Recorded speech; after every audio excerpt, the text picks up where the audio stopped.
Muy buenas noches. Y ya saben que nos preocupa la situación en la que la crisis del Banco Popular, comprado por €1, ha dejado a los accionistas. Son 300.000.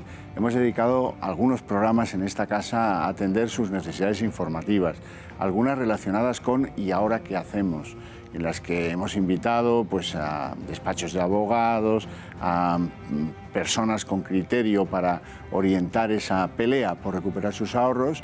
Y hoy hacemos otro programa de ese estilo, pero distinto. Hoy no será tanto orientar qué tipo de pelea judicial hay que entablar, si por una vía, con un argumento, por otra, no. Hoy la cosa viene más directamente implicada con gente que conoce lo que pasaba, porque trabajaba en el Banco Popular, y gente que desde fuera ha ido analizando y descubriendo asuntos clave que ustedes deben conocer en esa crisis del Banco Popular y que afectan tanto a los accionistas como a los directivos, como al gobierno, como a los compradores, que son las cuatro manos que hay en este póker. En este póker que tiene alguien que pringa y son los accionistas. A ellos les queremos ayudar.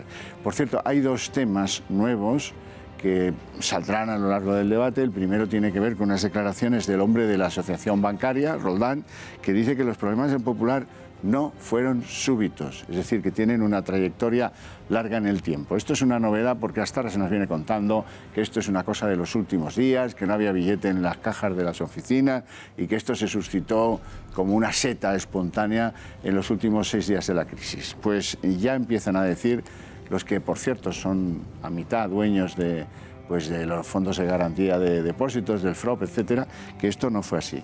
En Europa hay quien dice también que la crisis no era, como se nos ha dicho hasta ahora, una cuestión tan solo de liquidez, sino que hay una cuestión de liquidez y otra de solvencia.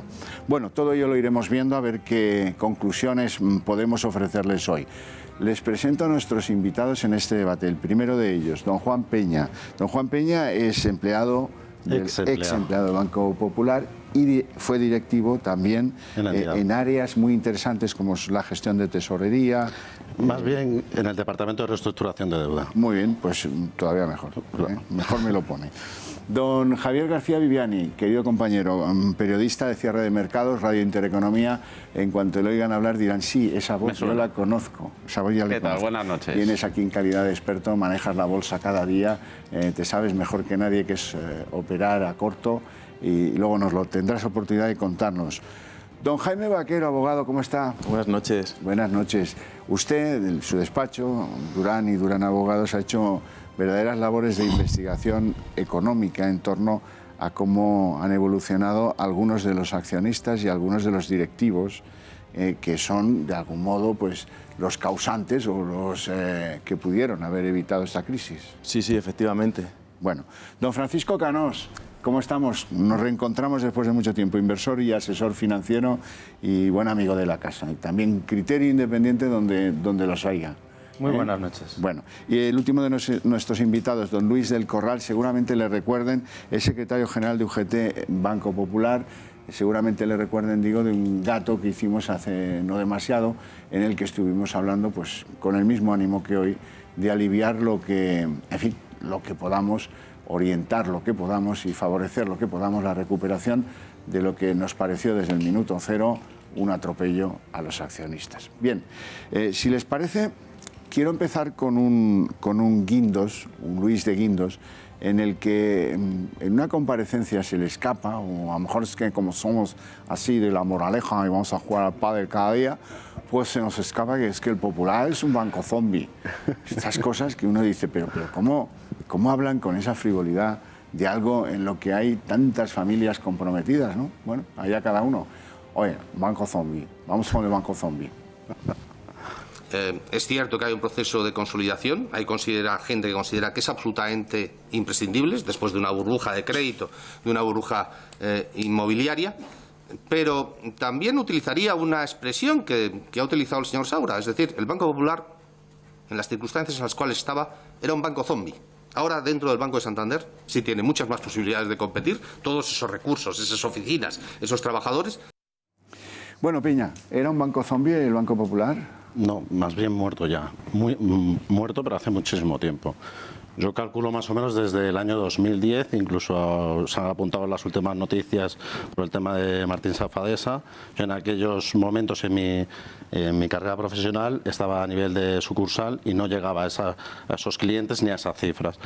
Pero desde el 2010, que ya tomo puestos de responsabilidad en el Departamento de Reestructuración de Deuda y ya veo las entrañas de las cifras y los clientes problemáticos, pues es cuando yo ya pongo un poco la voz de alarma dentro de la entidad. ¿Me equivoco yo si pienso que es que la línea de ofrecimiento de créditos era un poco ligerita? Sí, estaba orquestada. Sí que no me equivoco. No te equivocas, en el sentido de que estaba orquestada desde el director de la oficina o el gestor de empresas hasta pasando por un director regional, un director territorial y hasta el comité máximo de riesgos. He leído hoy, hace un rato, leía la reunión del el Santander, el nuevo propietario, con la conferencia episcopal. Es un poco raro, ¿no?, todo eso. No, para nada es raro, porque dentro de la amalgama de clientes que tiene el banco, pues están todos los poderes fácticos, poderes políticos. De ahí salió, vamos, que no es algo que yo pueda cometer ninguna ilegalidad diciendo que Ciudadanos financió claramente la política a través del Banco Popular, y otros partidos, o sea, como puede ser el gobierno. Evidentemente, las declaraciones que hizo el otro día en la comisión de investigación, las palabras del responsable de Economía de Ciudadanos se mantuvo muy al margen de eso, diciendo que se han salvado los ahorros de millones de clientes. No es así, quiere decir, ellos se cubren porque no quieren llegar a más, porque ellos son parte de los interesados, evidentemente. ¿Es normal, Luis del Corral, lo de la conferencia episcopal? Sí, absolutamente normal. Vamos, es normal. Es conocido desde el origen de la entidad. De hecho, en esta entidad ha habido siempre un departamento de asuntos eclesiásticos, históricamente, y ahora se le llamaba instituciones financieras o religiosas. Instituciones Pero religiosas. antaño, en la oficina principal que yo entré a trabajar allá por la década de los 70 del siglo XX, pues estaban los asuntos eclesiásticos, que había departamentos enteros, y no más allá del 2010, pues existía igual, lo que pasa es que se cambió el nombre. De hecho, no deja de ser curioso que el responsable, señor Pomares, de este departamento se va al Santander a principios de este año. Se va a Santander, no se va a Bankinter, se va a Santander. Y toda la cartera que lleva se traspasa pues en el entorno de de abril o mayo, por ahí. O sea que estas casualidades también, independientemente de otras consideraciones que se han empezado a hacer de determinadas situaciones que había, que es obvio que las había de lo que ha dicho el señor que ha comentado antes, el compañero que ha comentado antes en la tertulia, que es obvio que la entidad no era un pozo de sabiduría en esos momentos. La cuestión es cómo acaba, no que... Yo creo que hay que discutir más el final, porque las cuestiones economicistas del tema, hombre, probablemente no creo que no se sostendrán en un gabinete de economía de un máster de EGB. O sea, no creo que den para tanto. La cuestión es, probablemente todo lo que está dando la prensa y todo lo que está dando todo, y por lo que se están haciendo estos especiales, debe ir por ahí, digo yo. Luis, hay una cosa fundamental que no es que no esté en desacuerdo en tu visita aquí al programa, pero tú sabes que UGT no es el sindicato mayoritario dentro del Banco Popular. Tú sabes bien que es Comisiones Obreras. Por lo tanto, vosotros... Yo no estoy diciendo nada de... No, pero te quiero decir que me extraña que vengas aquí y no sé si se ha puesto en contacto con Comisiones Obreras, que es el que más afiliados tiene dentro del banco, y todos los compañeros se afiliaron a Comisiones Obreras por el miedo a perder su puesto de trabajo. ¿Qué ha ocurrido con los sindicatos? Los sindicatos han sido en parte el problema, porque en vez de poner en conocimiento de esta situación del maltrato a compañeros por parte de directivos muy por encima, se han tapado la venda.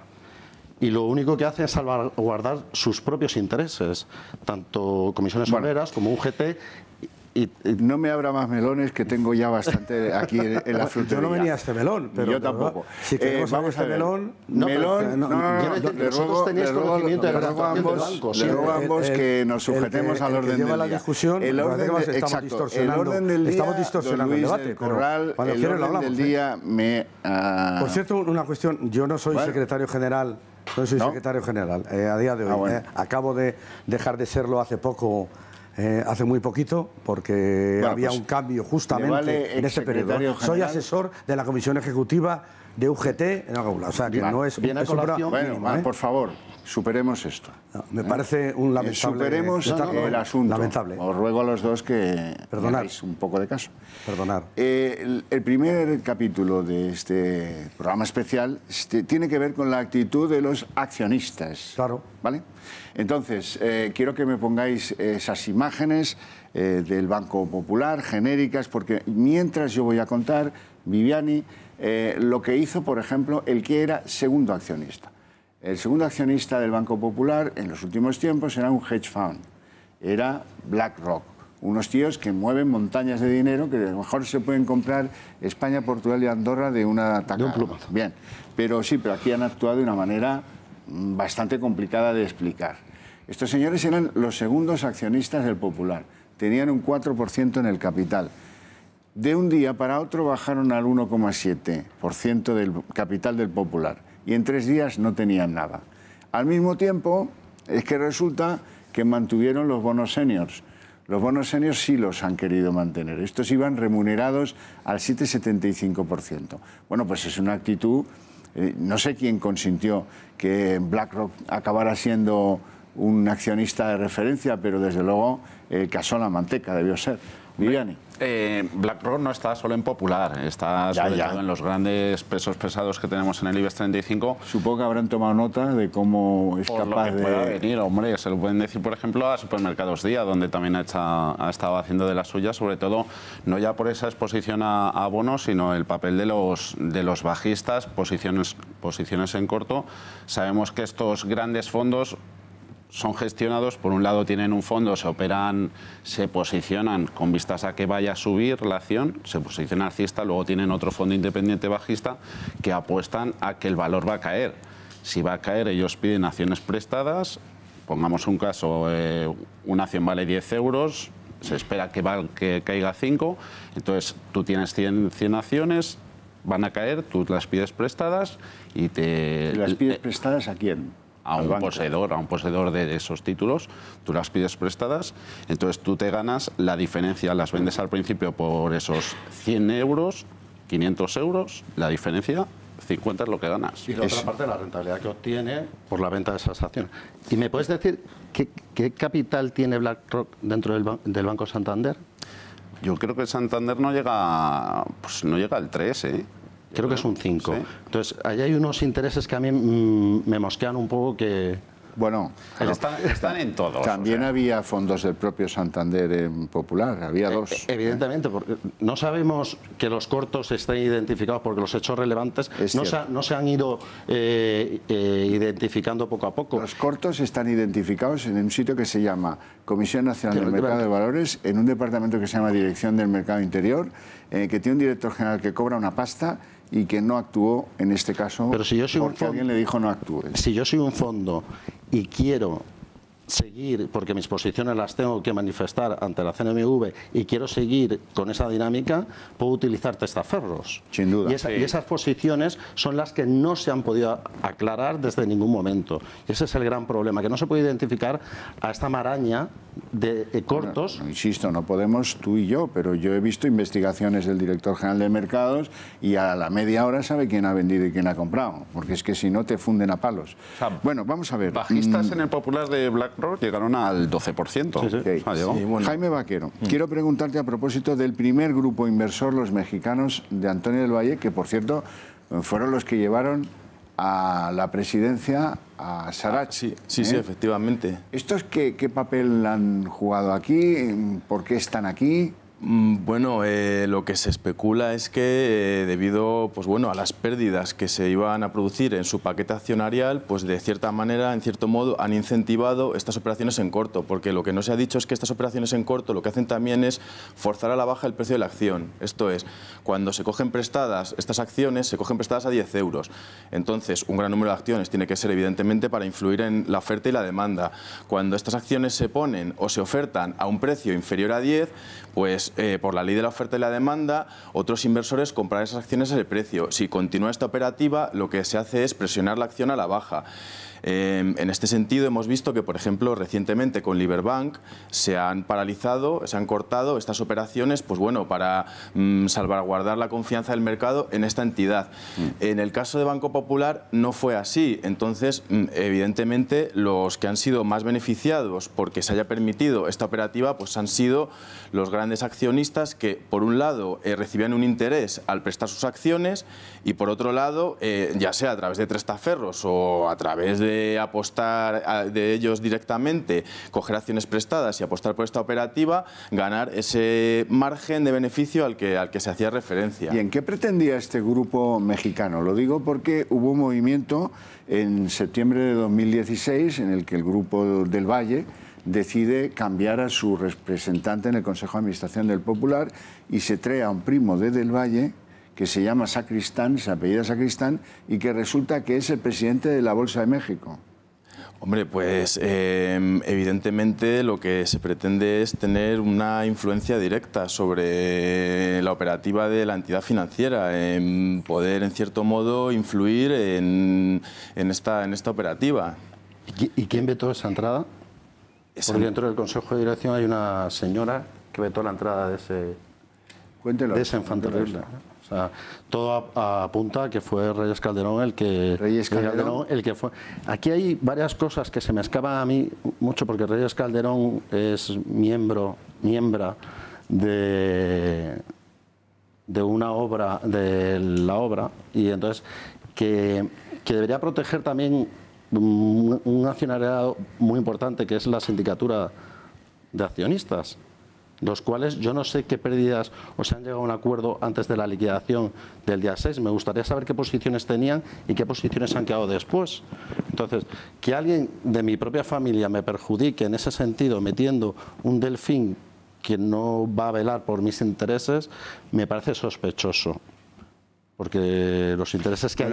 Esta señora, la señora Calderón, fue la que sacó de la chistera a Saracho como solución para el Popular, ¿eh? Claro, por eso mismo, pero se quitó de en medio otros y claro, esta señora no solo participa de ese consejo, tiene en OHL, tiene en en otros grupos que también yo creo que ha sido un poco una confabulación de varios actores. Francisco Canos, opinión sobre los accionistas del Popular en genérico y uno por uno los tres rincones que hemos ido viendo. Podríamos hablar de los pobres chilenos que lo perdieron todo y que deben ir diciendo por Chile: a España no vayas ni de verbena, porque así que pueden, te dan un cepillado. A ver, lo primero, yo creo que en genérico, hablando en genérico, hay que tener mucho respeto por el dinero que se juega cada cual, porque que se lo digan al inversor chileno, que a día de hoy pues lo ha perdido todo. En ese sentido, y retomando el tema de las posiciones a corto, para mí tomar una posición a corto es tan respetable como tomarla a largo. Uno se está jugando su patrimonio y tiene unos motivos por los cuales piensa hacerlo. Y a lo mejor de lo que hay que hablar es de qué motivos son esos, qué hace a alguien pensar que una empresa cuyo, en genérico también, cuyo objetivo es ir a más, pues él piensa que va a ir a menos. Ese primer punto. Entonces, en base a eso, en cualquier empresa y en un banco con muchísima más importancia está el tema de la transparencia y de la confianza.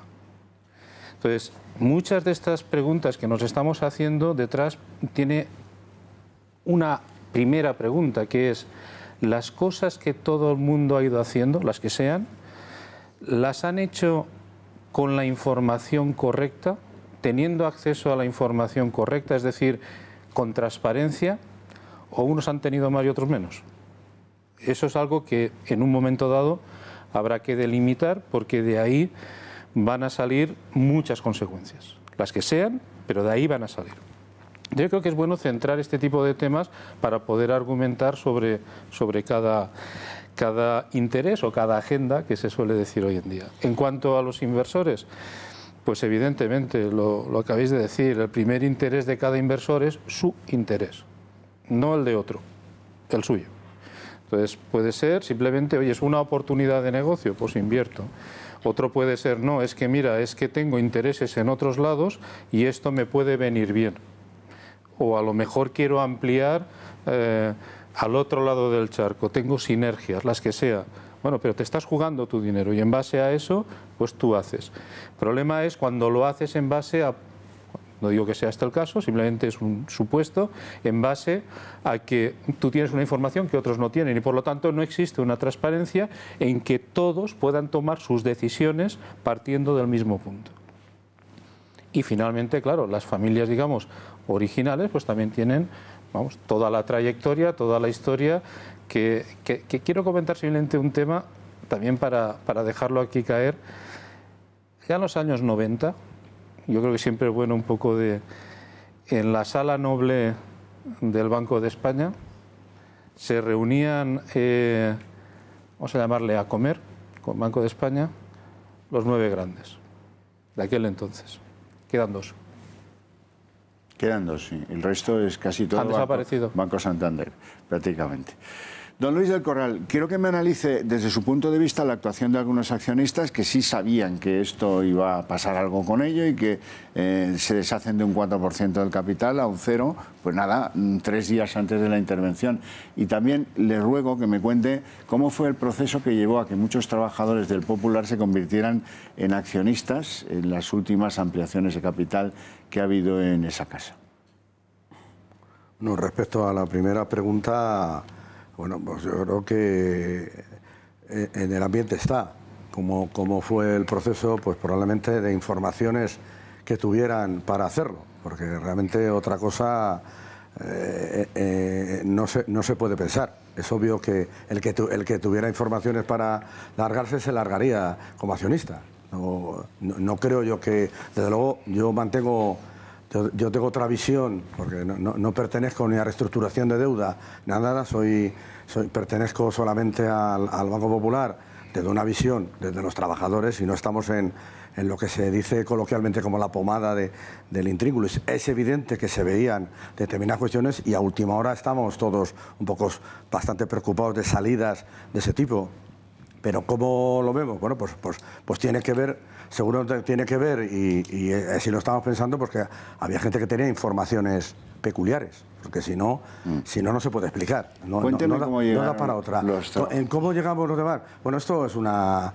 No hemos llegado de ninguna manera, lo digo yo porque ya tengo algún trienio, y antes, bueno, el Banco Popular históricamente ha sido un banco con una acción sólida, tenía una posición razonable, fue el número 1, X y Z, o sea que esto no... Sí. Y además era un valor que se entendía como un valor refugio, pues no había una tradición de tener acciones en plan especulativo, simplemente desde antes de las ampliaciones había una parte de la plantilla tenía acciones. Entendamos que en el año 76 Luis Val, en el 50 aniversario de la fundación, pues regala acciones. O sea, según trienios, por antigüedad, había tal, regaló acciones. O sea, que ya era algo que casi formaba parte de la cultura.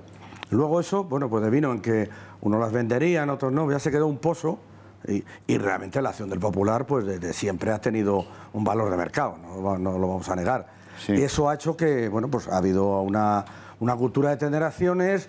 Los que tenían acciones, pues la acción, evidentemente, desde el principio de la crisis fue cayendo.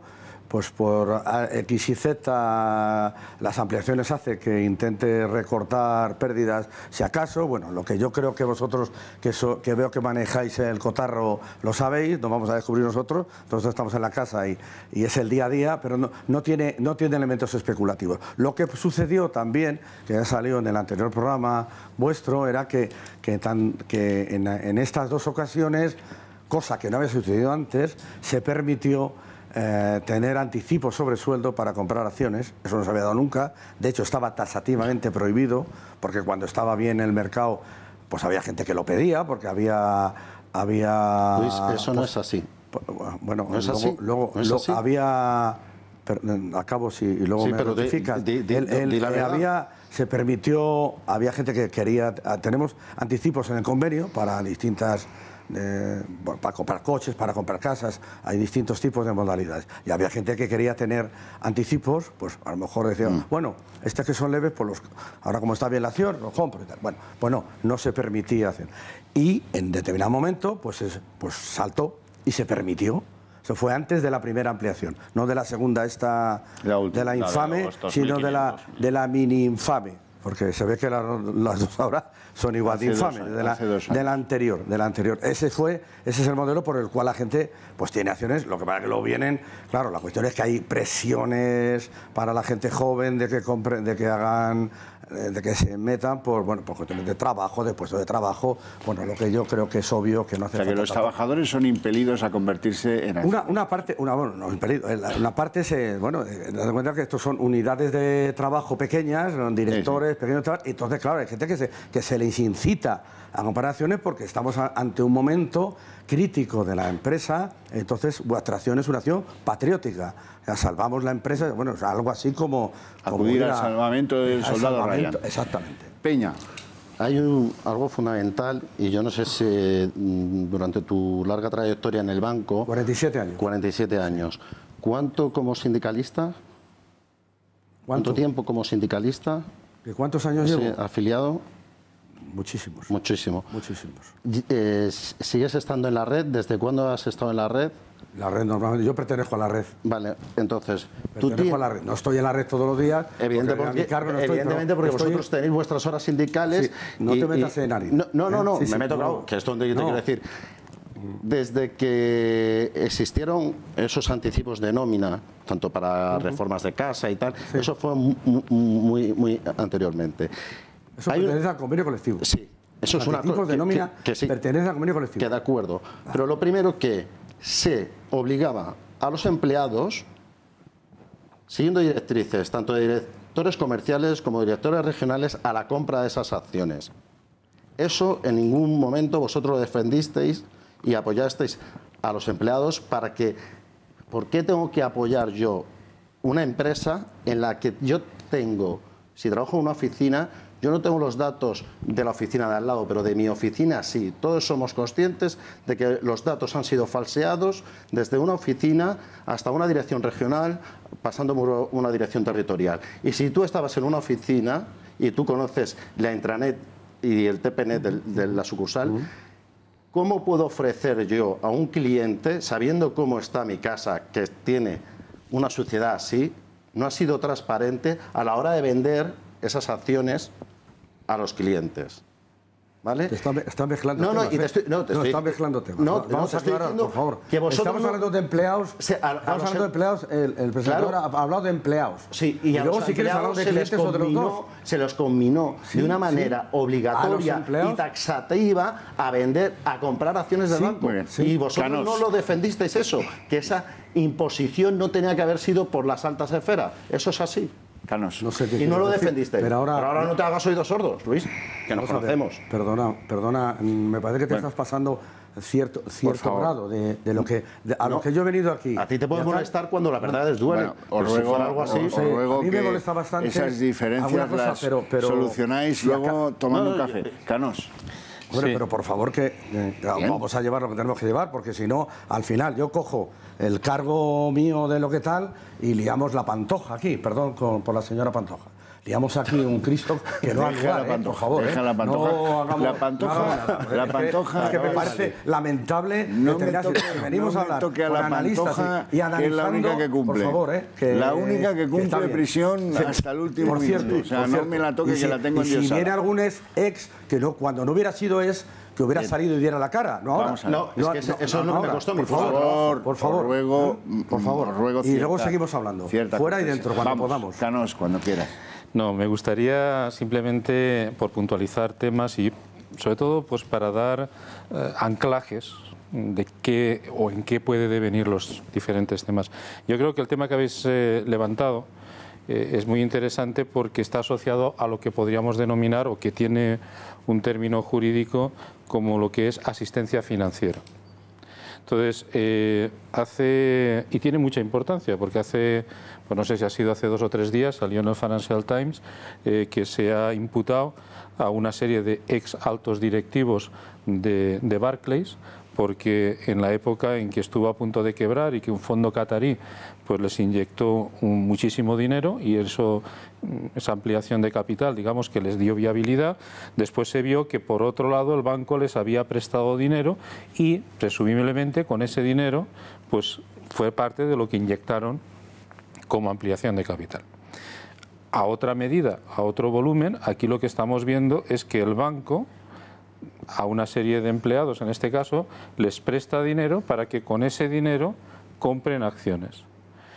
El punto clave es si esos trabajadores que se han endeudado para poder invertir, si lo han hecho y se les ha dado una información transparente y veraz para que ellos hayan podido, con causa, invertir y asumir los riesgos y las bondades de esa inversión.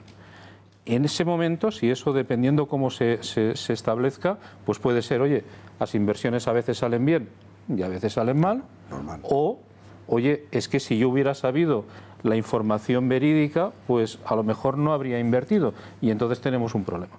Bueno, sí. Un segundo. Vamos a ver, se habló aquí algo de información privilegiada, de movimientos de algunos accionistas, que mira, qué suerte, qué clarividencia, que cuando llega el momento crítico no tienen nada, ¿eh? Pues hay que saber. Bueno, quiero que escuchen al PHM Luis de Guindos cómo lo explica y cómo para él da igual, porque es que eso no significa nada y no sirvió para nada si es que la hubo, que tampoco está claro que la hubo. ¿Qué significa PHM? Se están preguntando.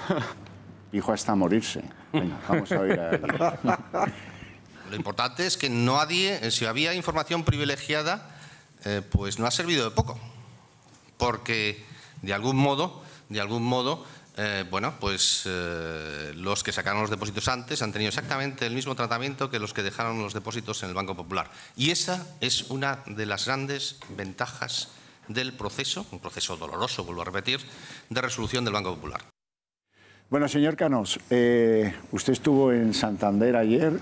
¿Qué se vio por allá? Cuénteme, porque por allá pasaron todos, el 2 del Banco de España, en fin, todos. Todos, vamos, de hecho he estado toda la semana, un poco más fresquito que... Eso sí. Que en Madrid. Y ha pasado todo el mundo, ha pasado desde el ministro de Guindos hasta la Asociación de Banca, pasando por el subgobernador del Banco de España. En el caso concreto de Guindos, él se refería en ese momento, porque yo estaba justo en la fila de enfrente, a la parte de los depósitos. Es decir, alguien que hubiera sacado depósitos antes y por lo tanto tiene el dinero, a alguien que no lo haya sacado, y estamos hablando de las consecuencias postventa, en este caso al Santander, pues los sigue teniendo asegurados, igual que el que lo sacó. Y en ese sentido yo creo que bueno, pues tiene un punto y tal. Otra cosa que no está hablando es del tema de los inversores. Eso ya es otro asunto. El que lo vendió no lo perdió todo. Después hay otro tema que es importante, yo creo, a la hora de ver bueno, pues los indicios de qué persigue cada uno, qué le preocupa a cada uno en cada momento.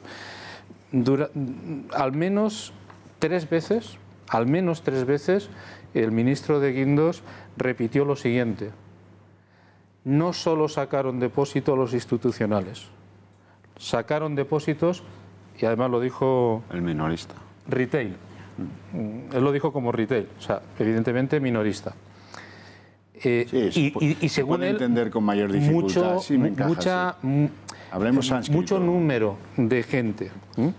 Mucha gente retiró dinero porque sabía algo. No, lo que él precisamente lo decía con el sentido contrario, es decir, si todo el mundo lo sacó, tanto institucionales que pueden tener más información profesional que retail, según él, o sea, minoritarios que igual no tienen ese acceso, pues es que todo el mundo... Sí. Pero lo que no dijo, y eso yo creo que es muy significativo, es, vale, muchos pequeños, la cantidad a lo mejor es mucho más pequeña que algunos grandes retirando cientos de millones. Claro, otra cosa que se nos ha dicho y que yo creo que es mentira es, bueno, esta gente que retiró depósitos, me refiero a comunidades autónomas, corporaciones municipales, diputaciones, estos no, porque es que estos actúan en clave a un rating que aparece y automáticamente van y se quitan de ese banco. Eso no es verdad. No es verdad. Eso no es verdad. O sea, que esta es una de las patrañas, por amigo eso, vaquero, que se nos cuentan en esta... Bueno, sí, quiere eso, ir por ahí, ¿no? A ver. El Banco Central Europeo por eso quiere ir por ahí. Eso por esa es. parte. Bueno, a ver, sí, aquí hay muchas mentiras y muchas medias verdades. Me gustaría matizar respecto a lo que se estaba hablando antes, porque como bien sabéis, en el despacho Duran y Duran Abogados, pues estamos defendiendo a una gran cantidad de situaciones que se han derivado a partir de la venta de Banco Popular. Una de ellas precisamente son los trabajadores de Banco Popular, que por lo menos lo que a mí me comentan en las reuniones, y yo les creo, era que el hecho de adquirir las acciones y obtener un crédito para comprarlas era prácticamente obligado. O sea, no era tengo una información transparente del banco y decido comprar, o no la tengo y no lo decido. Era, independientemente de que tenga una información transparente, que yo entiendo que, bueno, más que el ciudadano de a pie sabría, no sé hasta dónde, desde luego, era simplemente que se les impelía a comprar y lo tenían que hacer porque sufrían una presión bestial por parte de su empleador. Respecto al otro asunto, al tema de la información privilegiada, pues bueno, esto van a correr ríos de tinta, se están destapando muchas cosas, desde luego es un delito penado, pueden ser incluso hasta 6 años de cárcel en determinados escenarios y, hombre, sí que es ciertamente curioso y llama la atención que, bueno, ciertos organismos públicos en masa y precisamente desde el día 1, no estamos hablando del día 5 o del día 6, pues hayan retirado los fondos pues en manada. De ahí pues se desprende o se intuye que la operación estaba cerrada mucho antes y que esa información pues se ha podido presuntamente llegar a ciertas personas pues en modo de información privilegiada. Eso es normal, o sea, información privilegiada pues a mansalva en los mercados, el uso que se hace de la misma. A partir de ahí el rating, lo que hace las emisiones rateadas, el Banco Central Europeo, lo comentamos casi todos los días, lo que hace es comprar determinadas emisiones, deuda corporativa sujeto a una determinada calificación crediticia, pero ayuntamientos, diputaciones, comunidades autónomas, en el caso de Canarias, no tienen por qué estar obligadas a meter el dinero en forma de depósito según el rating que tenga en este caso Popular. Señor del Corral. A tenor de lo que se comentaba antes de la retirada, de lo que decía el señor Guindos, ¿no?, de la retirada de depósitos y tal cual, hombre, creo que la retirada de pequeños y grandes, sobre todo de los pequeños, los grandes no, porque funcionan con otros canales de información, está influenciada por la campaña de prensa de los últimos días, la última quincena sobre todo, y la última semana, que no había medio que no tocara, si no la quiebra, la semiquiebra. O sea que la gente que tiene los medios de información muy pequeñitos pues, y los WhatsApp y todo, pues hace que la nieta llame a no sé quién y tal para que la gente, el pequeño inversor, saque. O sea, que ese tema, que no digo yo que no hay que echarle... Ya el otro día salió el tema de la prensa, pero digo que la manera en cómo se reproduce ese virus en la sacada de ese tipo no tiene que ver con las comunidades autónomas, por ejemplo, ni con la administración central ni tal,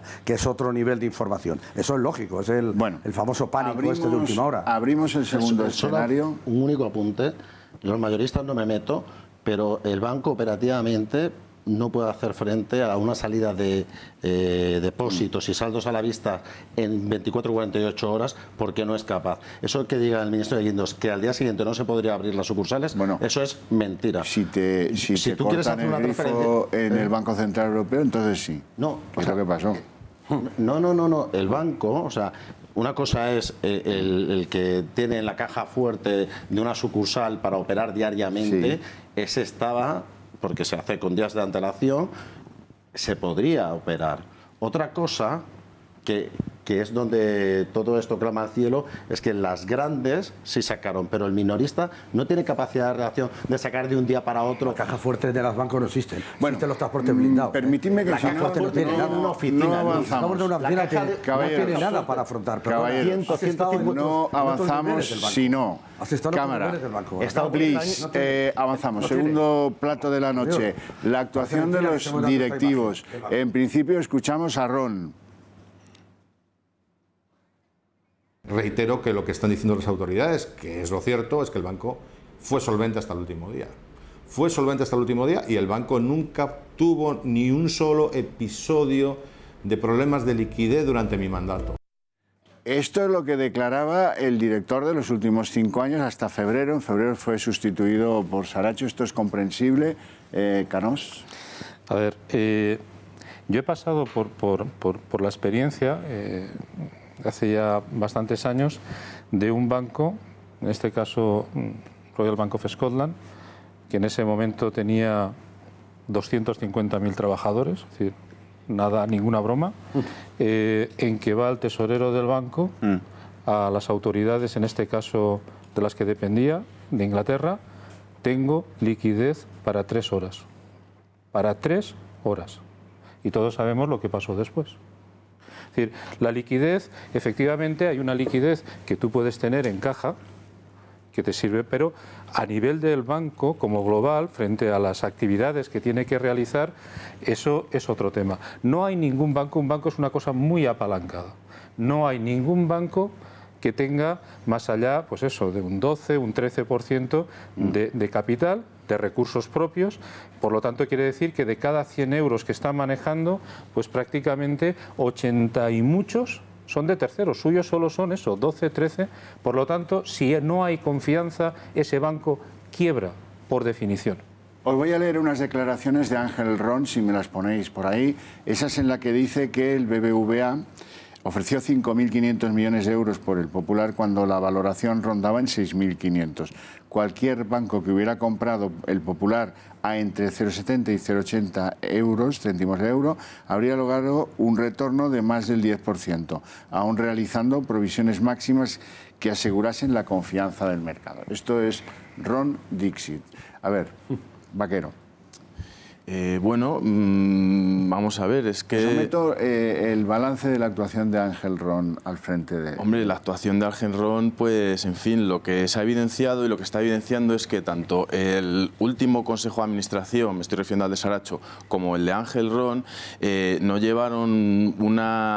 no ejecutaron las prerrogativas que les estaban impuestas en el sentido de llevar a una entidad con una marcha transparente, con una marcha adecuada, porque como sabemos el problema, o sea, el enfermo venía de lejos. Entonces, estas actuaciones que han llevado estos consejos de administración han sido, como se puede decir coloquialmente, nadar para ahogarse en la orilla. Ha sido un poco emitir unas continuas ampliaciones de capital, emisiones de deuda, con el único objetivo de poner parches a un balance que lo que se evidencia es que estaba deteriorado desde hace mucho. Entonces, en ese sentido, la actuación de Ron, sobre todo en los últimos años, y de su Consejo de Administración, por la información que nosotros tenemos, pues nos parece que no fue ni adecuada ni en beneficio de sus accionistas, desde luego. Vais a tener oportunidad todos, Peña, de hablar de Ángel Ron y de Saracho. Pero antes tenemos que irnos a publicidad. Por aquilatar un poco la gestión de Ángel Ron, tengo que deciros que se ha ido cobrando sus pensiones, 23 millones de euros, y que reclama al banco 4,3 millones. Y de hecho le acaban de desestimarle una demanda de despido por despido improcedente. Llegó a los juzgados de lo social, donde el juez todavía se ha quedado de un ictus. Porque, claro, él está acostumbrado a 33 días de indemnización. Y ha llegado un tío allí y dice, un momento, que a mí me han echado el Popular y a mí tienen que dar 4.300.000. Y ha dicho, en un auto un poco crítico, porque claro, no encaja mucho en aquellos juzgados de lo social, ha dicho, mire, esto es un contrato mercantil, mejor lo lleva usted a otro tipo de jurisprudencia. Usted lo pedía por despido improcedente. Porque aquí estamos para otra cosa, señor Ron. Nos vamos a publicidad cuando me digáis control. Venga, pues vámonos.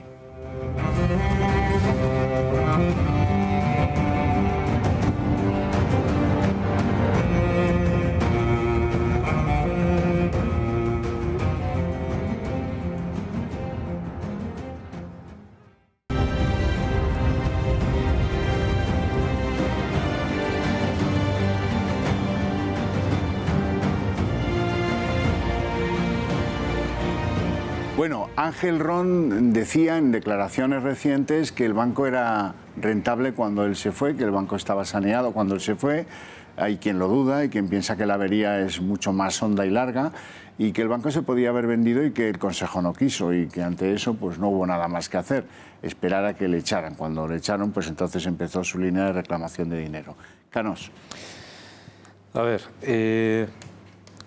yo creo que es interesante una pincelada de esa época, ¿no? Es decir, el Banco Popular entró, en mi opinión por lo menos, tarde y mal en una política de crecimiento más allá del orgánico, a base de dar financiación especialmente en el sector inmobiliario. Se hablaba pues de donde nadie quería estar, allí estaba el Popular. Por otro lado, tuvo que digerir al Banco Pastor.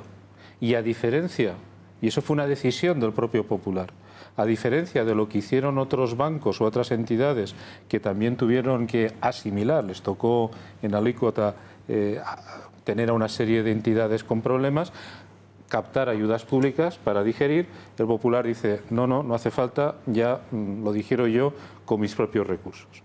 Como resultado de eso, los activos tóxicos, básicamente inmobiliarios, se cifraban más o menos en unos 35.000 millones y unos 4.000 más o menos de renovación de préstamos de dudoso recobro. ¿De acuerdo? Entonces, ¿cuál fue el entente?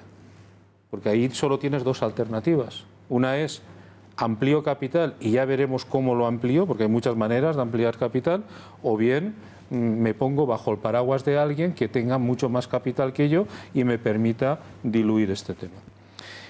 Banco Popular optó por la primera y dentro de ese acuerdo era una combinación de, por un lado, no reparto dividendos y lo voy acumulando, hago todo tipo de provisiones que vaya protegiendo pues, esos activos de dudosa situación y hago alguna ampliación de capital que se han demostrado evidentemente por debajo de lo que realmente hacían falta, con el objetivo de que con el paso del tiempo esa recapitalización y una salida de la crisis que reevaluara esos activos, sobre todo inmobiliarios, pues le permitiera pasar la nave. Llegó un momento en que eso se cortó y es cuando pasó a través de los accionistas a el nuevo presidente, señor Saracho. Juan Peña, la contabilidad del Popular, me remito a los últimos 5 años porque para el resto pues a lo mejor ya sería demasiado ahondar. ¿Tiene más trampas que una película de chinos?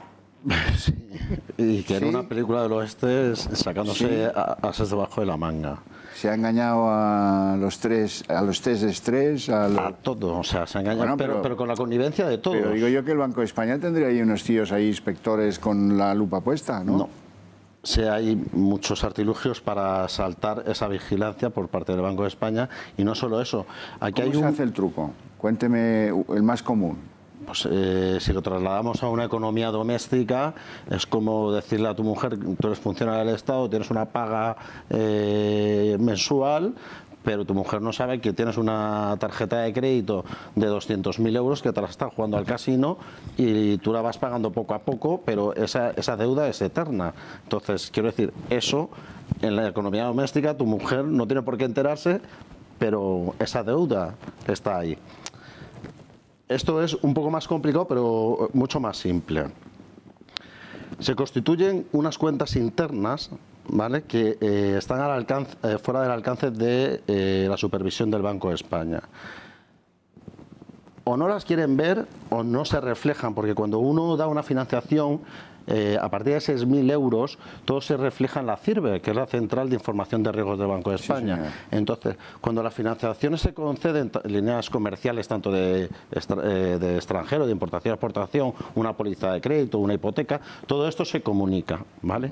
Pero paralelamente se suscribe ante notario para afianzar esas financiaciones unas pólizas de cobertura, ¿vale? Pero esas pólizas de cobertura que llevan aparejadas un número interno no se notifican al Banco de España. A la central de riesgos. Eso es. ¿Qué ocurre cuando la crisis se empieza a acentuar tanto a personas físicas como jurídicas, cuando aquí el pase amoroso es la cuarta cuota o los 90 días, es el pase amoroso. El banco tiene que provisionar un 10% de esa financiación, ¿vale? Eso es algo fundamental. ¿Qué ocurre? Hasta ahí todavía el enfermo pues va con una pequeña herida. Al paso del sexto mes hay que hacer una provisión de un 20%. Al año hay que dotar el 100% de esas provisiones. ¿Qué ocurre? Cuando nosotros nos reuníamos con estas empresas y particulares en situaciones muy delicadas, teníamos directrices por parte del banco de ir haciendo esas anotaciones, tanto de esas cuotas que se iban generando. Imagínate, a nivel particular, tú te quedas sin trabajo, tienes 3 cuotas y en vez de caer en mora, pues te contabilizo la cuota más nueva, te la contabilizo en esa cuenta interna, ¿vale? Entonces, que se genera la siguiente, te la voy anotando ahí. Entonces, este préstamo... Siempre está en la cesta 1. Eso es. ¿Qué ocurre? Claro. Que estamos hablando no de un préstamo de 200.000, sino estamos hablando de grandes empresas de 200, 40, 60...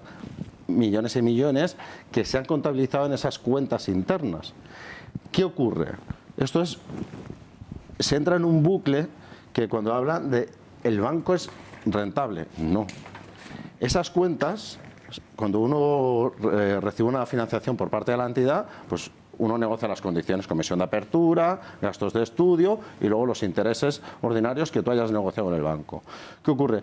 Esas pólizas que se suscriben paralelamente ante notario en algunas ocasiones o en la misma oficina, esas son con intereses muy superiores a las que garantizan o afianzan esas operaciones iniciales.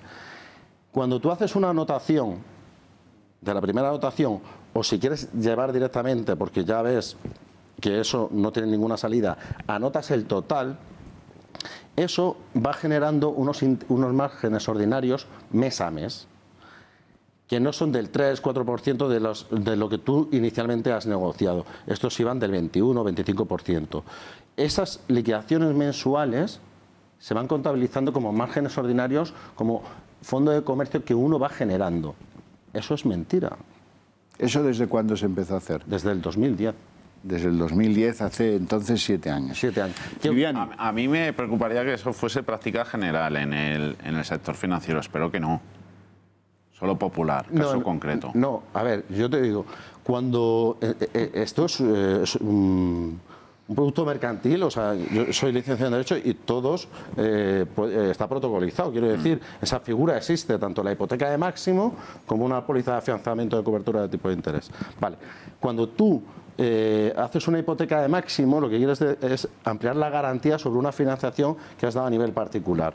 Cuando esa financiación a nivel particular de riesgos presentes y futuros, que por eso se formaliza esa hipoteca de máximo, cuando tú haces un movimiento contable, tanto en la hipoteca de máximo como la hipoteca como las pólizas de afianzamiento, al hacer la primera anotación, el banco tiene la obligación de ejecutar esa póliza de cobertura, que nunca se ha hecho. Entonces, ahí se iban generando intereses, que es lo que estaba dando los márgenes ordinarios del banco. El banco, de nuevas financiaciones, yo en oficinas que he estado en territoriales, imagínate, de 100 operaciones de financiación que mandaban las oficinas, el 80% era de refinanciación. La cartera crediticia no ha crecido, ni mucho menos. Lo que han hecho es incrementar tipos de interés, pero cartera crediticia... Y refinanciar. Está claro. Del Corral, necesito su opinión sobre la responsabilidad en todo esto de Ángel Ron. Hombre, la responsabilidad creo que es absoluta. De hecho, UGT... En montones de publicaciones desde hace tiempo hemos venido pidiendo su dimisión y criticando sistemáticamente determinadas líneas, no en el nivel del excompañero, que veo que está muy instruido, que nos podría haber contado antes todo este nivel de información que tenía, pero claro, como ex es muy fácil hablar de un plato de televisión, estando pero dentro sí, es más, ha dicho antes más que le costó el puesto de trabajo. Sí, le ha costado, pero digo ahora que ahora está... Porque vosotros sois los débiles y no los valientes que habéis protegido cuando se me parece segregó. lamentable. El cuando los compañeros se fueron a la compañía Barder Partner, ¿vosotros qué protegisteis a los compañeros? Cuando se vendió el 51% a Barder Partner, ¿vosotros qué hicisteis por los compañeros del Banco Popular con familias e hijos? Los habéis puesto en una cuadriga a los caballos y no hicisteis nada, absolutamente nada. Y están compañeros del Banco Popular que han pasado una trayectoria. Es absolutamente no tenéis ninguna credibilidad, ninguno de los sindicatos. Esto no es un debate sindical, perdona. No te estoy diciendo que vosotros sois culpables. Disculpa, te estoy diciendo que sois culpables. No es un debate sindical. A ver si podría ser que recuperásemos cierta... A ver si pudiera ser que recuperásemos cierto tono de cordialidad. Yo se lo rogaría encarecidamente. Y me voy a ir a Saracho. Quiero que escuchemos al Saracho en lo que hemos recuperado de su discurso en la Junta y después. La pregunta es si no aprobamos las cuentas, pues si no aprobamos las cuentas, pues tendríamos que someter a la Junta a otras. En cualquier caso, no vamos a repartir dividendo. Digo por si hay alguna duda. Si estamos cortos de capital, no vamos a repartir dividendo. Nuestro plan puede que no parezca que es detallado, pero no se describen los planes. Los planes se ejecutan. Y yo creo que nuestro plan no es tampoco, digamos, ciencia espacial. Es centrarnos en lo que creemos que nos tenemos que centrar, desprendernos de lo que no es, ganarnos la credibilidad, vender los activos que no son absolutamente estratégicos y en su momento ponernos delante de los inversores y pedirles de nuevo recursos. Necesidades de capital, cuánto y cuándo, no sé y no sé. Sé que necesitaremos capital, pero va a depender de cómo vendamos los activos y va a depender de cómo evolucione el negocio. Bueno, Pachulo mi pirulo. Vaquero, ¿de dónde viene este? ¿Cuál es la trayectoria? Ya sé que montó el Santander de Negocios hace muchos años, pero ¿qué más? Pues ahí tuvo un contacto directo con doña Ana Botín y bueno, ocupó, como tú bien has dicho, puestos directivos en el Banco Santander. Posteriormente, pues bueno, tras su paso por Goldman Sachs, esta persona, pues a los últimos 25 años de su carrera ha estado en JP Morgan, JP Morgan, como se quiera decir, que precisamente cuando el señor Saracho llega a la presidencia del Banco Popular, lo que hace es directamente, bueno, al poco tiempo, encargar la venta, bueno, tras embolsarse 86 millones de euros, efectivamente, tras embolsarse 86...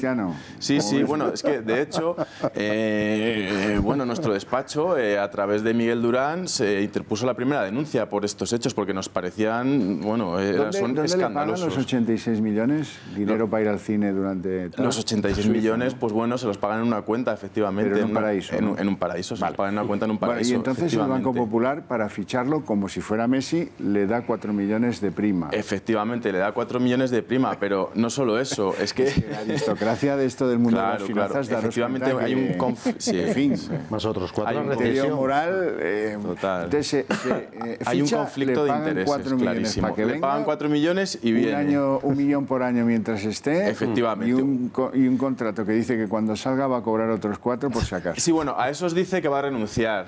Va a renunciar. No, eso lo ha dicho ahora. O eso cuando son las noticias que salen en los medios de comunicación. Porque cuando eso se autoadjudica casi siempre, la aristocracia financiera se caracteriza porque no tiene límites. Sí, una voracidad infinita. Sí, entonces, cuando llegas a un sitio, yo lo vi con Narcís Serra en Cataluña Caixa, cuando llegas a un sitio te empiezas a firmar cosas para ti.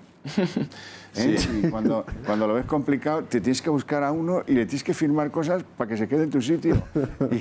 Y al que se quedó en su sitio le firmaron 56 millones de prima de eso. Pues sí, no, pero es que no es lo más grave. Lo más grave es que cuando este señor llega a la presidencia del Banco Popular, lo que hace es encargar a la entidad en la que ha estado trabajando 25 años, JP Morgan, la venta del Banco Popular a un tercero, y por esa operación JP Morgan se ha llevado 20 millones de euros, nada más y nada menos, más un 1%, bueno, un céntimo del euro que ha costado, la venta. Eso no se sabía entonces. Bueno, sí, claro, eso lo hemos sabido ahora y por eso lo hemos visto. No se ha llevado nada. Bueno, ha sido un euro, pues se supone que se ha llevado un céntimo, porque se lleva un 1%. Luego es el perfil de Saracho, JP Morgan, banca de negocios, Claro, si venía a poner orden con esas directrices que tenía de poner orden en su casa, ampliación de capital, posible venta, luego las desinversiones, proyectos Sunrise y todo eso, al final solo salió la venta por €1 a Santander.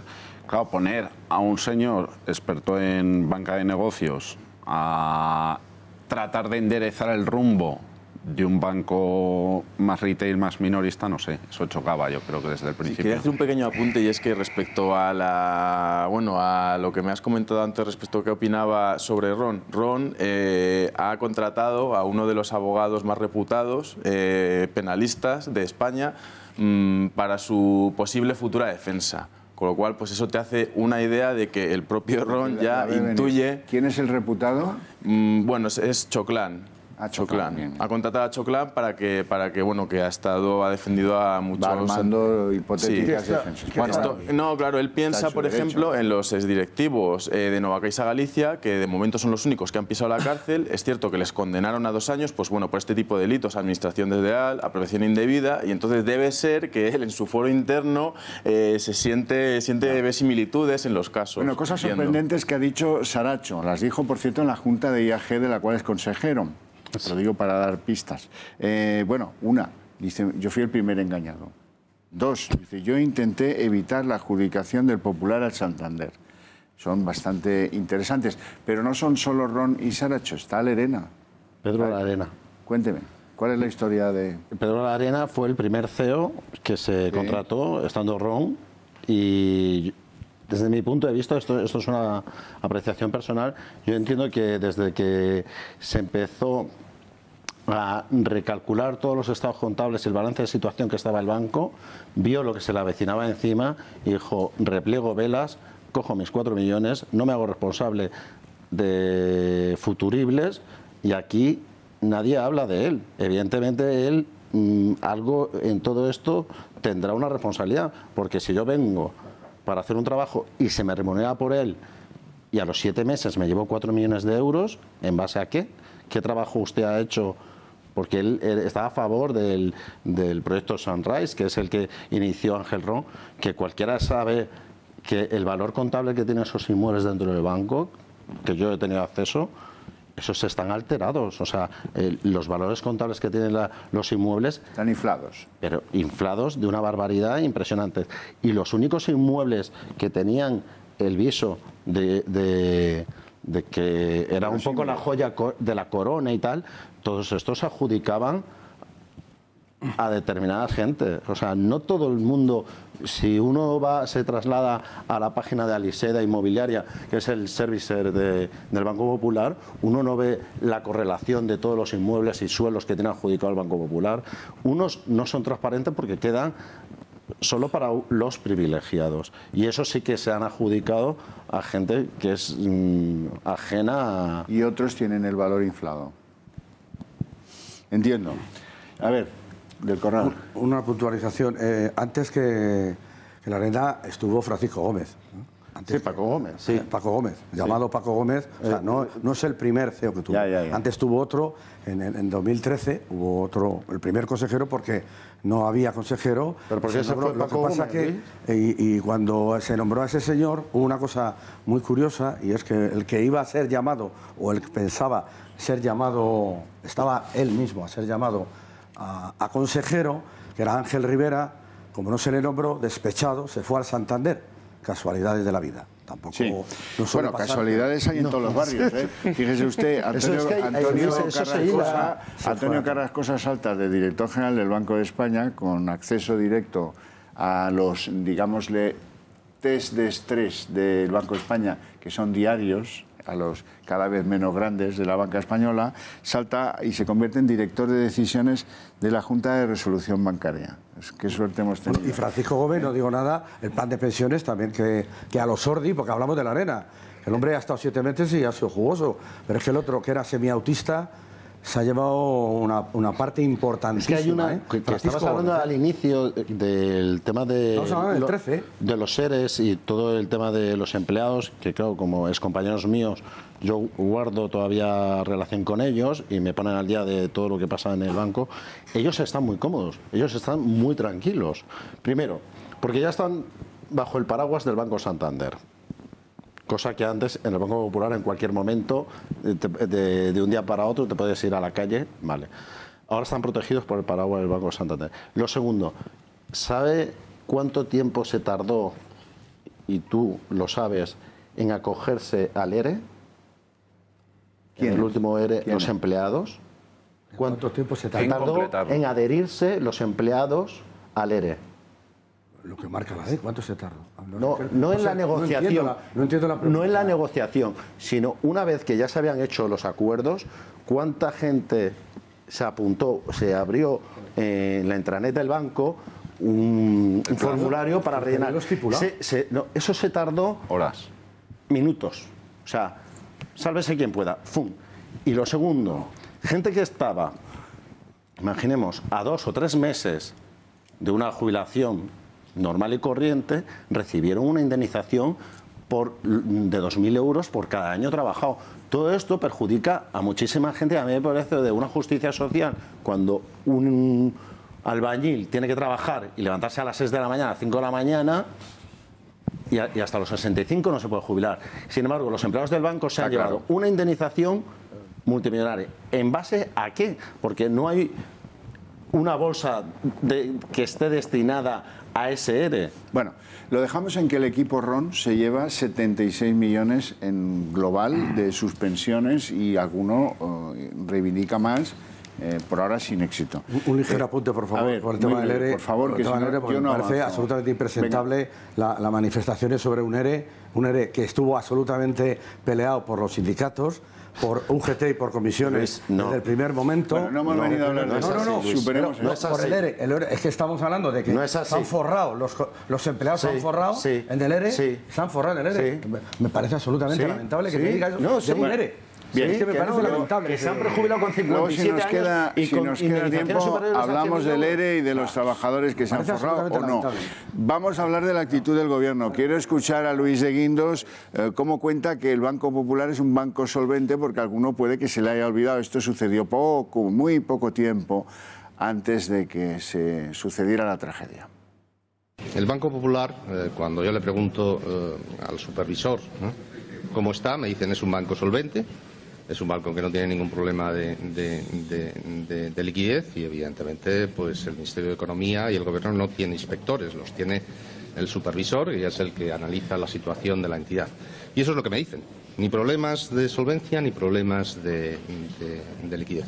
Un poquito más de Luis de Guindos. Dice que él no tiene competencias para actuar en esta crisis. El Gobierno no tiene competencias y, por tanto, no interviene ni en la supervisión ni en la resolución de entidades financieras. Como decía anteriormente, el FROP se limita a ejecutar el plan de actuación que diseña la Junta Única de Resolución. Pero además lo relevante es que en el caso del Banco Popular, la solución que se ha aplicado ha evitado tener que hacer uso de ningún tipo de dinero público y no ha generado ningún tipo de contagio, señoría. Y a su vez ha permitido proteger a la totalidad de los depositantes, entre los que se contaban más de 1 millón de hogares, y a los acreedores ordinarios. La alternativa, señoría, hubiera sido el concurso de acreedores ordinario, una opción que hubiera generado mucha gran incertidumbre y enormes problemas para los depositantes. Bueno, vamos a ver.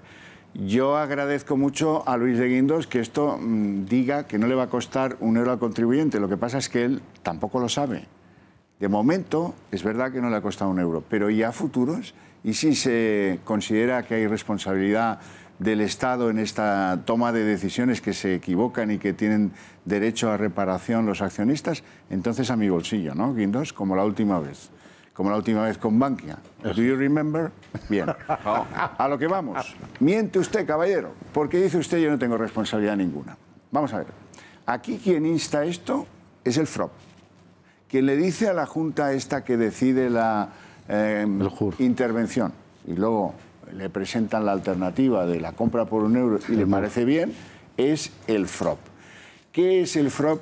¿Quién manda en el FROP y quién propone al presidente del FROP, Viviani? El señor que acabamos de ver.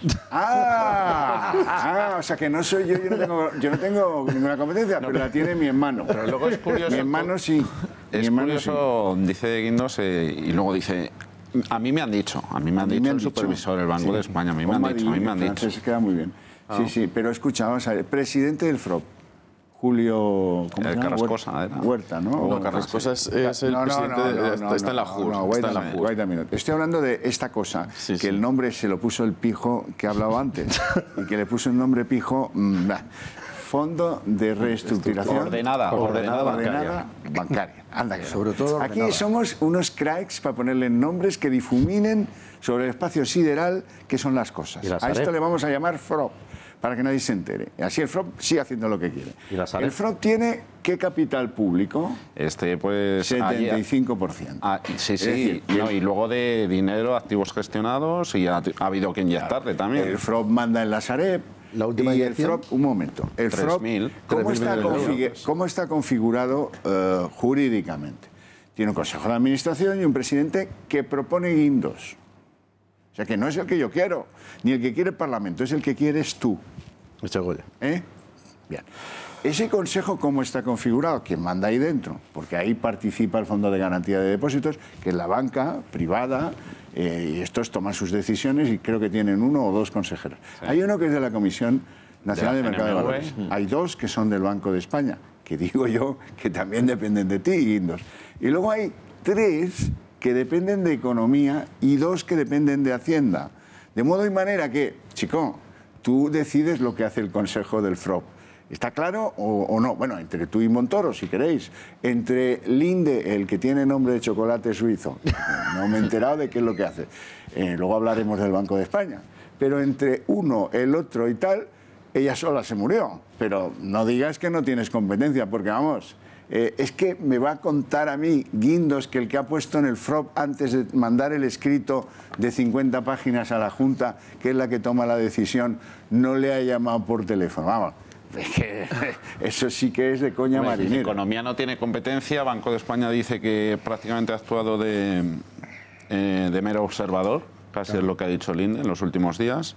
Luego no olvidemos que estamos en ese unión bancaria incipiente, todavía dando sus primeros pasos.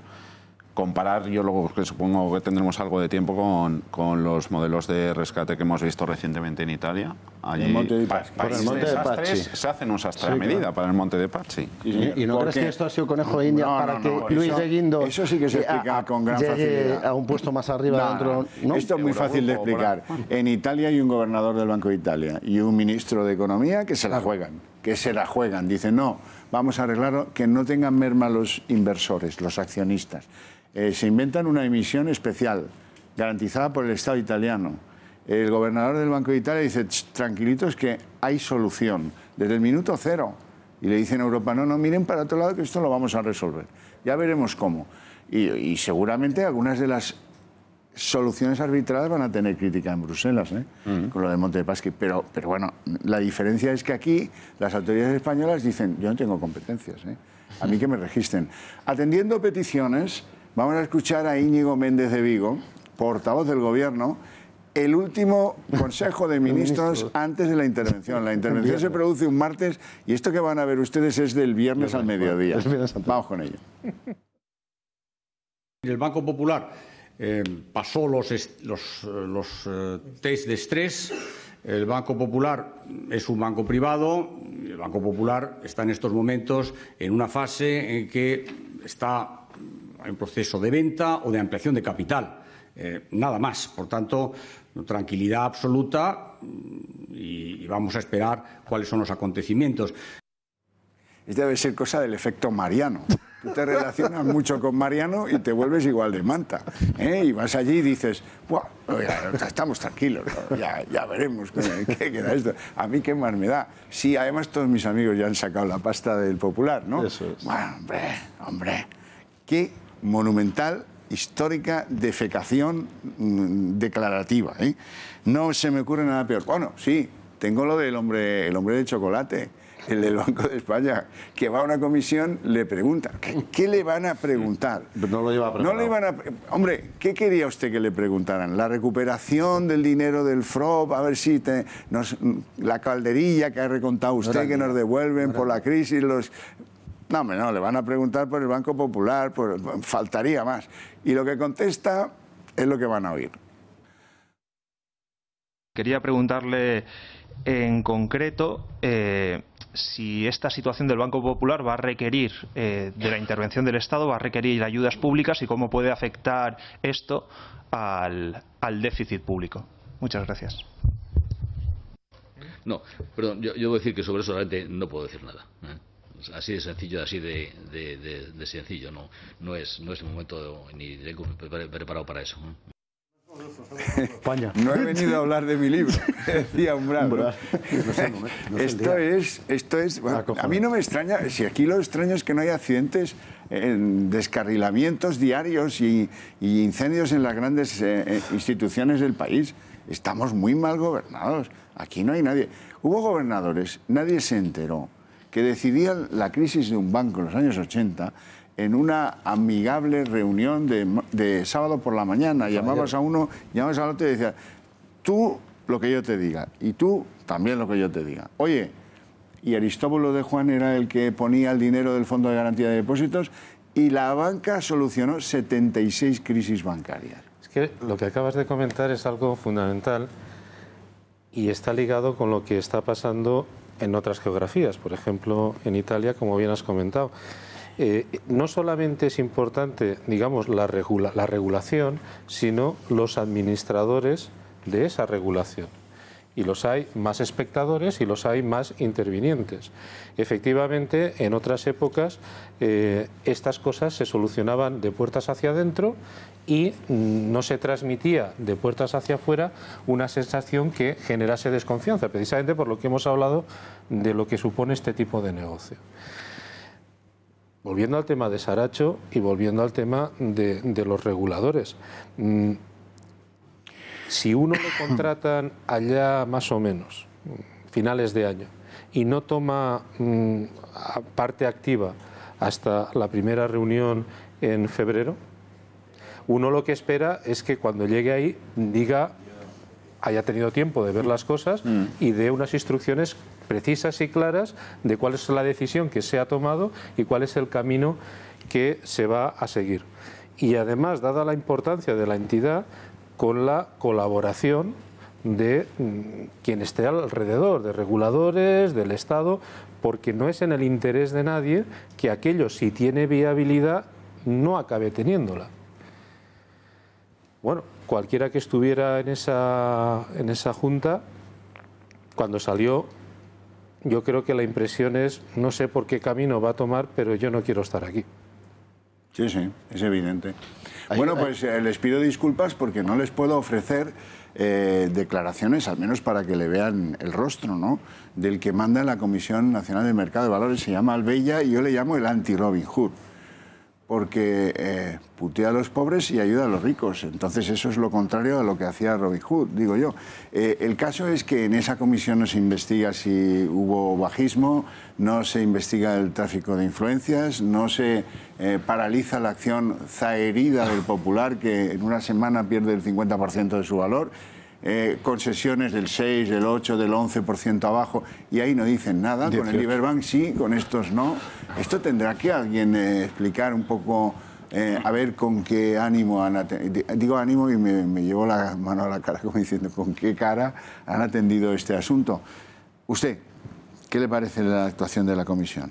Hombre, es que la palabra es vergonzosa, es que es mirar hacia otro lado. Además, ya venimos con un precedente importante que es la crisis bancaria, con la inyección que hubo que hacer en el año 2012. Entonces, cuando ahora nos enfrentamos a otra crisis bancaria, nos encontramos con que pues les ha pillado, como se dice vulgarmente, bueno, totalmente despistados. Es decir, es como se han visto sorprendidos por las circunstancias. De hecho, la Asociación de Inspectores del Banco de España ha hecho unas declaraciones, pues bueno, que tienen cierta miga recientemente, en el sentido de que dicen, nos extraña mucho que se congratule un gobierno por que un enfermo haya fallecido y no haya contagiado a los demás. Eso están diciendo la Asociación de Inspectores del Banco de España. Es eso decir, también ya lo veremos, si contagia a los demás. De bueno, claro, eso ya se verá. También que lo ha contagiado. Sí. Esta es otra de las cosas que asegura Guindos, que debe tener una bola mágica en el despacho. Entonces, claro, es que no se ha tomado ninguna previsión solución para afrontar una crisis de este tipo, y a lo que me comentabas, los reguladores, pues como siempre en este país, mirando hacia otro lado, lo cual pues es escandaloso. En síntesis, no hemos aprendido nada de la crisis de las cajas, de todo este marasmo de dinero que se han llevado para repararlas en lugar de dejarlas quebrar, y tenemos unos reguladores flacos que no sirven para lo que necesita este país. El Corral. En el tema de la CNMV que estamos comentando con respecto a Liberbank, ¿no?, por un lado, y a su desidia por otro, en las reuniones que hemos tenido nosotros con alta dirección desde, pues vamos a poner, desde hace como 4 años, o bueno, hasta con Paco Gómez, que era el anterior a la Arena, ha habido una crítica sistemática desde la alta dirección a la actuación de los medios públicos, CNMV, Banco de España, inclusive el ministro del ramo, bueno, con epítetos que no se pueden repetir aquí, pero o sea, era sistemático, no sé si era por echar balones fuera, pero parece ser que no, que algo debía pasar en los problemas que ellos veían en el tema bueno, el desasastimiento que tenían respecto a los reguladores. O sea, que eso no es una disculpa, porque evidentemente no estoy aquí yo para disculpar a Ron, ni mucho menos, porque ya he dicho antes la opinión que tenía de él, y bueno, la de Saracho, como es tan poco rato el que tiene el hombre, pues no ya está criticado de sobra, ¿no? Y a lo mejor es bueno saber a qué ha venido Saracho, ¿no? Que a lo mejor, que es lo que alguna conclusión había que tomar, quién le ha traído, por qué le ha traído, cuál es su fin, porque yo creo que de nada más salir Saracho se hablaba que venía a liquidar, que era un liquidador nato y todo esto, era una especie de Mazinger Z, un killer, exactamente. O sea que la CNMV en las prácticas ordinarias que ha tenido, yo creo que cuando además en 2011 me parece que produjo una especie de intervención, porque paró el tema de las compras a corto, de alguna manera se paró, pues se notó en la actitud de las compras y las ventas. O sea pero la cuestión que al final en los tribunales mandará será: ¿los que fueron a la ampliación de capital tenían una imagen cierta del Banco Popular o fueron engañados? Está claro. Hay dos cosas fundamentales. Primero, los cortos. El problema que la CNMV decía que había que dejar actuar al mercado. Entonces, que esas fluctuaciones, a mí, que bajara 18, 20, como si fuera vengo aquí, patinazo para arriba, patinazo para abajo. Entonces la CNMV decía que al mercado es libre. Bueno, es lo que transmitió. Un banco no es una compañía social anónima. Un banco es algo más, requiere de una ficha bancaria, de una autorización, de unas reservas. Vamos, te miran hasta el ADN y además te dicen qué, cómo y cuándo tienes que poner. Y más siendo del IBEX 35, que el mercado continuo a lo mejor puede tener otra. Pero es que no solo eso, o sea, a ti te dicen que hay que dejar actuar el mercado, aunque haya esos desplomes y luego haya una recuperación, dependiendo de las noticias que llegan. El miedo que infundaban a los accionistas es que si permitían los cortos durante un tiempo, cuando se dejaba, se paralizaba la no actuación durante ese tiempo, la acción se iba a desplomar. ¿Qué ocurrió con Liberbank? Cuando se ha cortado, ¿qué ha ocurrido al día siguiente? Los cortos no pueden deshacer posiciones. Ha habido una depreciación brutal. ¿Qué quiero decir con esto? Que tanto la CNMV ha sido la responsable de que tirar el precio de la acción hacia abajo, para llevarlo así, porque si hubieran cortado esta sangría con tiempo, y a mí esto del 0,70, 0,80 el título, cuando de la ampliación de capital pasamos a 1,25, perdona, a mí no me des migajas, porque yo aposté en una ampliación de capital en base a unos reguladores que tenemos, que son Banco de España y CNMV, y la CNMC también, si te quieres meter, que yo entiendo que estamos en las mismas reglas del juego, o no es para todos igual. Javier García. El caso, por compararlo, por comparación con Liberbank, ahí solo estaban los cortos, yo creo que no llegaban al 1,4%, por cierto del capital. Temas reguladores, aquí en España pues somos mucho de analizar, investigar a posteriori en lugar de hacer el examen a priori. Ex post. Claro, todo. O sea, más reactivos que proactivos. Somos unos cracks de eso. Sí. Entonces, si tuviéramos a alguien que previniera un poco la nevada, pues nos iríamos. Y luego, bueno, y el papel de la CNMV pues ha quedado Comisión Nacional del Mercado de Valores últimamente para pues para recomendar a las compañías que hagan sus informes en inglés. Quiero que oigáis la opinión de una de las personas, buen amigo, Félix Revuelta, que es presidente de Naturhaus y que es uno de los grandes afectados, y luego le pediré opinión a Canós sobre los reguladores. Pues bueno, yo creo que ha sido una catástrofe, ¿no? Una catástrofe anunciada, pero lo que no entendemos es cómo se ha precipitado y de la forma que se ha precipitado, ¿no? Hombre, pues todo lo que tiene invertido, ¿no? Yo invertí en el año 2004, hace 12 años o 13, de 65 millones, he recuperado unos 20 millones más o menos en el transcurso de estos años y pues unos 45 millones se han perdido a lo largo de este tiempo, ¿no? Bueno, a lo que vamos. Estamos con los accionistas, estamos viendo visiones de qué opinamos de los reguladores, Canós. Estos son unos temas que al final hay que analizar con cierta prudencia. Evidentemente, el resultado es el que es, y con el tiempo, y desgraciadamente más bien en un análisis, como dicen la gente técnica, post-mortem, vamos a ir viendo y se va a ir aflorando y veremos las responsabilidades de cada cual. Ayer hizo unas declaraciones muy interesantes que creo que ya se han visto reflejado en algún medio, el subgobernador de Banco de España. Se metió en un zarzal, ¿no? Se metió, bueno, creo que se le hicieron, no recuerdo muy bien, como 20 preguntas y las 20 fueron sobre el Banco Popular. Y esto que a veces cada respuesta pues iba subiendo el pan, ¿no? Entonces, temas como los siguientes, declaraciones de él, las garantías que nos presentaron eran insuficientes, lo cual implica que presentaron garantías. ¿Por qué digo lo de las garantías? Y antes se ha comentado, el tema de la liquidez, cuando hay una salida de depósitos, el tema de la liquidez es que tú tienes que cuadrar el activo con el pasivo y tienes que deshacerte de aquellos activos, ¿no?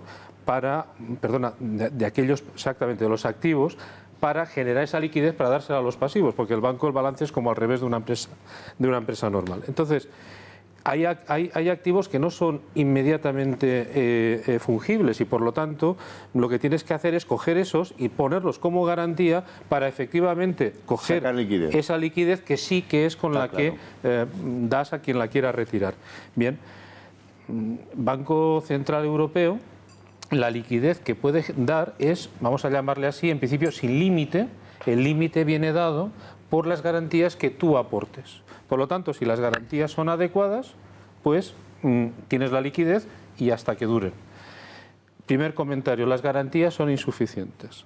Por lo tanto, sí que las has puesto, pero tú dices que son insuficientes. Segundo comentario, no son accesibles. Cuando tú tienes una garantía, el que te la acepta tiene que poder tener acceso a esa garantía. Pongo un ejemplo. Si tú a un banco español o a un regulador español le das una garantía que está en una jurisdicción fuera de Europa y no puede tener un acceso, por lo tanto no le sirve. Pero bueno, significa que estás hablando con ellos. Entonces, pregunta que se le hizo. ¿Y usted no les pidió más garantías? ¿Entendía que no tenían más garantías? Respuesta, no tengo seguridad, pero probablemente sí que tuvieran más garantías. Y no se las pidió. Dice, ¿cómo se puede imaginar que no se las pidiéramos? Y entonces es que no se las dieron, no se las quisieron dar. Dice, bueno, nos dijeron que para por la noche. Palabras textuales. Cada uno que entienda lo que quiera entender. Claro, ¿cómo iba a estar él por la noche con lo bien calor que hace en el Banco de España por la noche en estas fechas? Por cierto, nos queda el último capítulo, la actuación del comprador, la actuación del Santander. Ya recordarán el discurso de Ana Botín, ahora ya no es Ana Patricia, es solo Ana Botín. Bueno, de lo que dijo y de lo que no dijo. También recordarán cómo Zendoya, el abogado del Estado, el segundo de la organización en España de Santander, admitió en unas declaraciones radiofónicas en la cadena SER, oiga, a lo mejor pues podía haber alguna compensación, no aclaró si a todos o a parte de los accionistas, pero ahora Guindos, que comenta esto como si fuera Roland Garros, dice que a él le parece bien que se juegue con pelotas amarillas, que le parece bien casi todo. Vamos a escuchar a Guindos.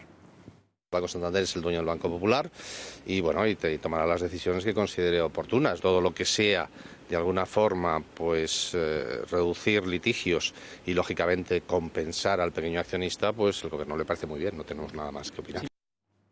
Todo muy bien, oye, me parece bien que lo compren por €1, me parece bien, ahora empieza a pensar en esto, hasta entonces no se le ocurrió. Bueno, no tenemos tiempo para más, les agradezco a ustedes 5 la presencia en el programa, creo que han quedado claras algunas cosas y que ustedes sacarán sus conclusiones. Que tengan buen fin de semana en lo que queda. Gracias.